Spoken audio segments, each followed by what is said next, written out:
Okay, so let's see. Okay, so I'm not sure why. Uh, hmm. So this would be retrospective.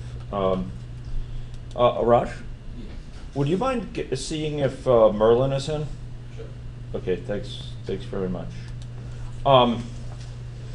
Okay, so ladies and gentlemen, Arash, never mind, I got it. Huh? I found it out. Yeah, thanks. I think he's not. Yeah, no worries. I figured it out. So thanks. Okay. So, ladies and gentlemen, in terms of retrospective, what we saw yesterday was and covered a number of things. The morning, by and large, was spent discussing characteristics of hallmarks of big data and health, and by extension, a specific type of big data on which this particular event is. So yesterday we covered two major topics. One was the basic characteristics of and trade-offs of big data and health in general, and by extension, the particular subtype of big data and health that we're covering here, which is use of smartphone and wearable data. We secondly went through a bunch of elements of the Ethica Health / IEPI interface to understand how that system speaks to the particular needs of big data in the health space, the elements that it supports. And I'll comment on each of these. So with respect to characteristics of big data, I noted that the term is somewhat overused, somewhat hyped in my opinion, and I think there's a lot of bad definitions of big data that circulate. But one of the ones I'm more partial to is delineating big data according to the 4 V's. And we noted that big data is recommended by 4 notable characteristics. So one is volume. That's the one that people focus on often the most. There's a very large amount of data that can result from this, and from data collection for a modest period of time. But I argued that more significantly for insights within the health domain are the 3 other V's, to wit, velocity, the fact that the data is coming in a very fine-grained temporal fashion and longitudinally on an individual. We have information gathered, say, via sensors such as Mohammed talked about yesterday, accelerometer, gyroscope, the screen stage, electrodermal activity, heart rate variability, etc., coming in at a very fast rate compared to traditional epidemiological data. Whereas traditional epidemiological data might involve some measurements per month or even per week, here we're seeing often many measurements per 5-minute period, for example. And that makes for a very fine-grained temporal longitudinal view of an individual, their health behaviors, their health exposures, exposure to mosquitoes, exposure to pollution, exposure to messaging, exposure to built environments. It can really give a very high-resolution picture of those exposures. Also give a high-resolution picture of some of the specific context in which they circulate beyond that. So where they are at different times, beyond thinking about the exposures, just sort of where their activity takes them, with whom they spend time, etc. So I argued that this sort of information this sort of fine temporal information can be extremely valuable for insights. And in as much as we're interested in reasoning about and supporting favorable health behaviors, things like helping people quit smoking, helping people stay sober, helping people continue to take HIV medications on a regular basis to control their viral load levels. In as much as we're interested in lowering the exposures of individuals to risk of infection by pathogens such as through nosocomial infection, or enhancing their ability to self-manage chronic diseases. All these are examples of where the microbehavior really matters, and understanding what the barriers are to them day to day, hour by hour that they encounter, the texture, as it were, of their lives, or the specific challenges, becomes fairly important. Prosaic or sort of pedestrian as it may seem at first, those are where a lot of the battles are won or lost as far as motivation, as a lot of ability to stay on top of the challenges. So I argued that the velocity was of great value in that regard. Beyond that, we also have two other components that are extremely valuable. Variety. So the data comes in a whole bunch of different varieties, and I argued this was a function of two components. We're sourcing this data electronically. It's rare to have big data that's not electronically sourced, to have all four of these realized. And a given source of electronic data, a smartwatch, a phone, for example, might provide many types of updates. And even things like social media updates, updates on Facebook, can provide a lot of different types of information over time. So we think about the Hepatica smartwatch that Amin over there has taken the lead in pioneering its use with IEPI, together with fulsome support from Mohammed. And we're talking about a whole bunch of different sensor streams originating there. We're talking about electrodermal activity, heart rate variability, skin temperature, and accelerometer readings. That's from one device. And most of what Mohammed listed when going through the sensor streams yesterday that are passively collected are all collected, or most of those are collected via the phone itself. And that ranges from gyroscope and things like humidity, temperature, pressure for certain types of phones, accelerometry, Bluetooth, Wi-Fi, GPS, to things like browsing behavior that people undertake on their smartphone. Browsing to sites and web pages that include certain types of keywords that Mohammed has implemented filters to capture. So exposure to certain types of messaging, for example, or monitoring of aggregate social media use, etc., or app use, I should say. These are examples of types of diverse data streams, and there's many more that come from the phone. Screen state, light, audio, etc. are some of the others. So in terms of variety, we get a lot of types of information, but that's not really the most critical thing there. What's critical is that information is cross-linked. So for a given individual, for a given measurement of, say, an accelerometer, we can also know at that time for that individual where they were, with whom they were, what their screen state was, so whether they were engaged in screen time, for example. We can know something about perhaps stress levels as measured by heart rate variability and electrodermal response. We can know something about the recent browsing behavior, etc. So in short, we have this kind of three-dimensional view, or I would argue many more than 3 dimensions, that we can bring to bear in terms of generating insights. Variety, thirdly. The fourth V was veracity, and here we have to be careful because a given measurement will as in cases of physical measurements, can be more accurate than self-report.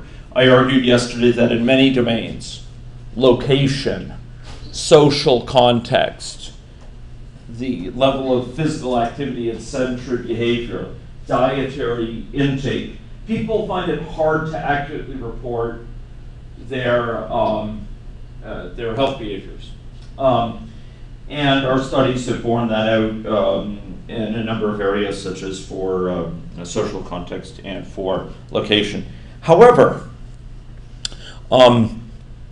there are other sensors which are very much ambiguous that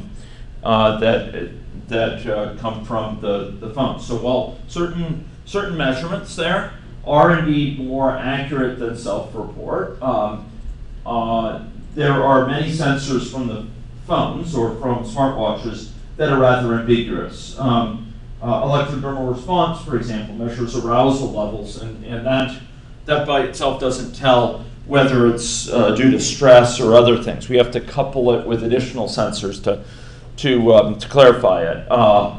We were talking yesterday about some of the sensors that might be used to give clues as to whether one is inside or outside or in a vehicle or not, or whether one is sitting, standing, lying down. And these tasks require a bunch of different types of inputs. So we might use, to figure out if someone if the phone is even on person or off person, we might use gyroscope, accelerometer, the screen state, and whether or not it's plugged in, all give some hints. Each one of them is imperfect.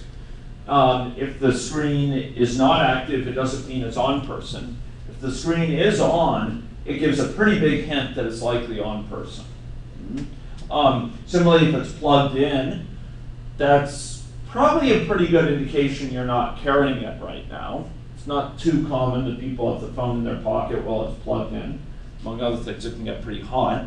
But if it's not plugged in, that doesn't tell you a lot about whether it's on person or off person.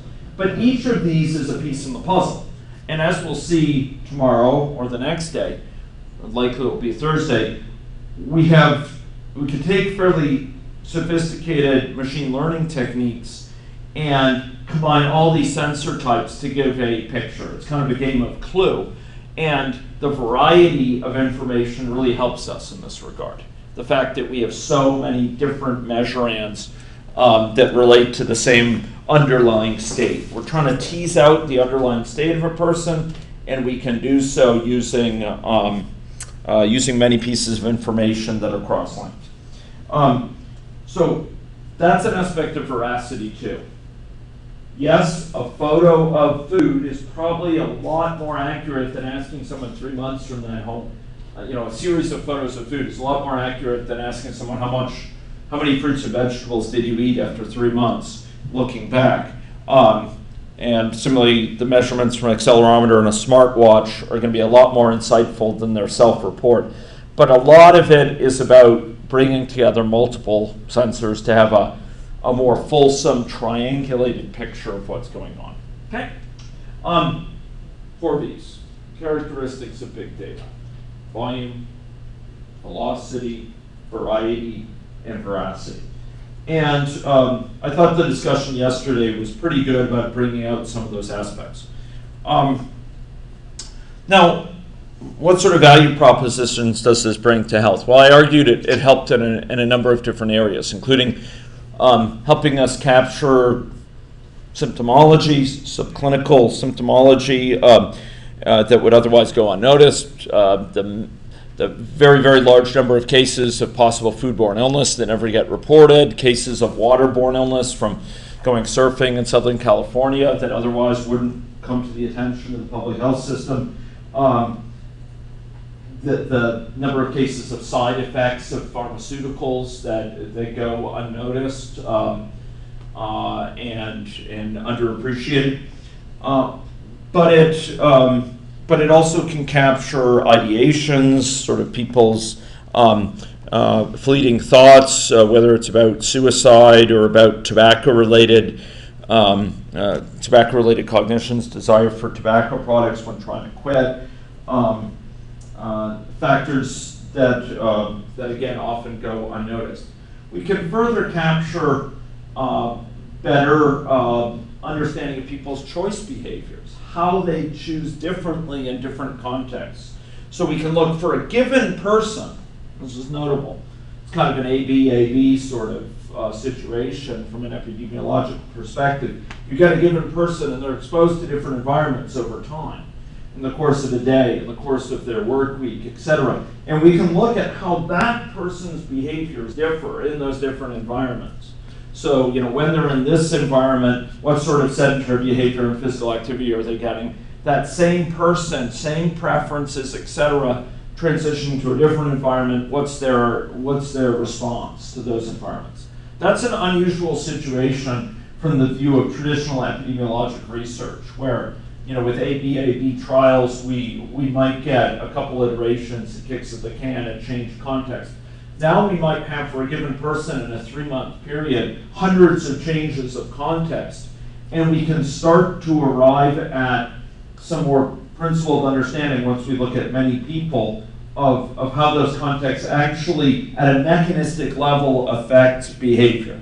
And that transition to a mechanistic understanding, I argued, is very important, and another advantage of this sort of data, which is to support an understanding of when interventions or policy initiatives work and how they work, why they don't work, at the level of individual pathways.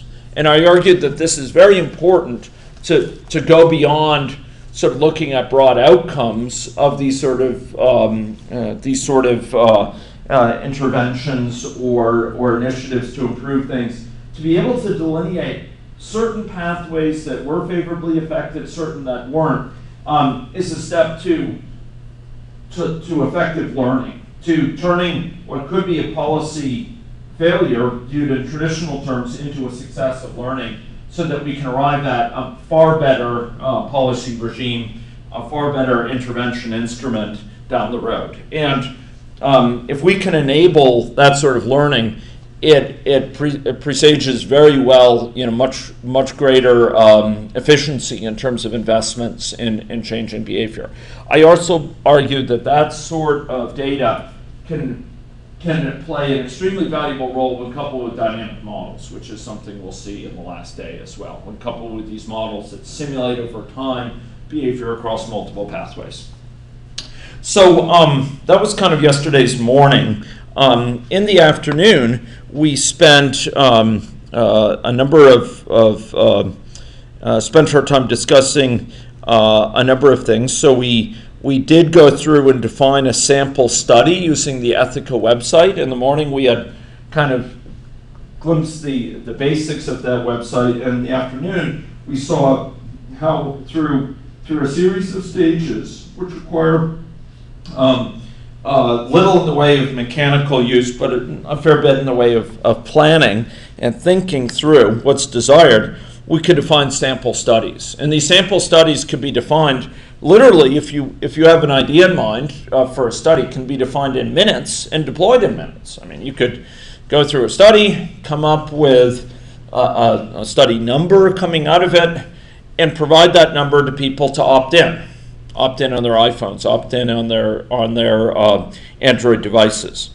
That's a powerful thing, but we saw that that this required some thinking about the particulars of what that study should look like. And much of the afternoon was devoted to discussing three major types of modalities for gathering information using the Ethica Health tool, the IEP platform in its later incarnation. And those are, number one, questionnaires that can be either fixed in time, things like study baseline, that is entry questionnaire, eligibility surveys, exit surveys when people opt out or when they complete, study completion surveys, these questionnaires that occur at fixed times, But then there's also questionnaires that occur through a survey. They can be ecological momentary assessments triggered at random times or triggered by context or at specific times of day. They come in a variety of flavors. But those questionnaires often form a key source of insight for interpreting the other two types of data, the proactively self-reported data and the sensors. I'll come back to questionnaires in just a moment. But in terms of proactive self-reporting, it turns out that through the ethical system we can hitch up buttons. We can essentially declare things, so buttons appear with certain text, and those buttons, by pressing them, take you to a questionnaire, okay? And you can do this, we'll see through the site this afternoon after lunch. We'll see how that can be done for your studies.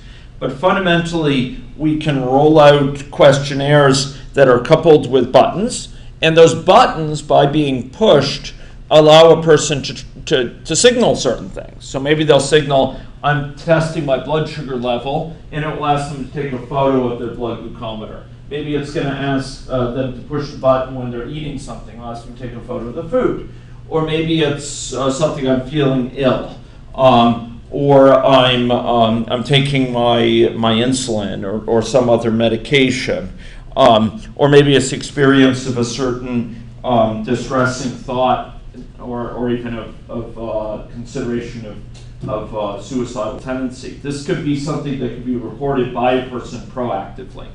And we'll talk later today about some of the trade-offs between capturing that with button pushes versus with questionnaires. Okay?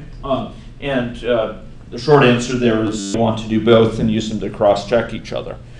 Beyond that, though, we saw that there's this wide set of sensor types. And Mohammed showed how those sensors could be enabled at the click of a button, but their implications needed to be explicated more fully. And I argued that many of them, while they may seem a distant remove from health issues, combine together to yield a sort of triangulated, rich understanding of health behaviors, exposures, contexts, etc., that I was referring to earlier. So things as prosaic as gyroscope, phone orientation, accelerometry, screen state, which may seem to have dubious relationship to health, actually are full of information if we know where to look at it and we have the right type of analysis tools. Okay, so those were some features from yesterday.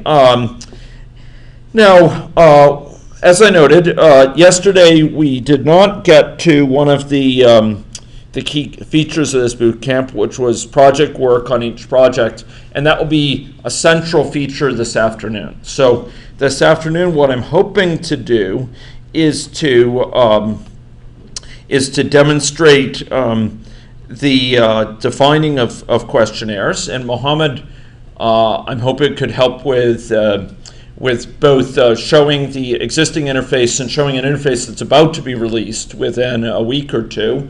As I understand it, it should be ready.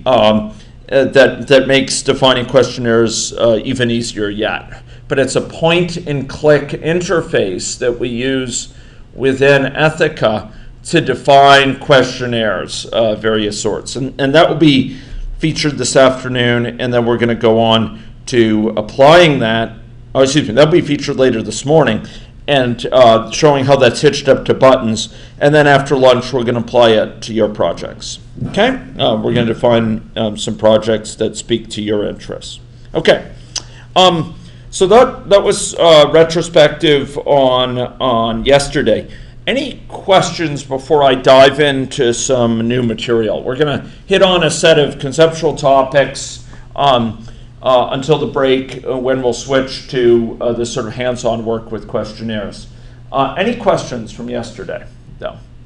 Any questions, comments, concerns? Nothing? Okay, so maybe what I'll do is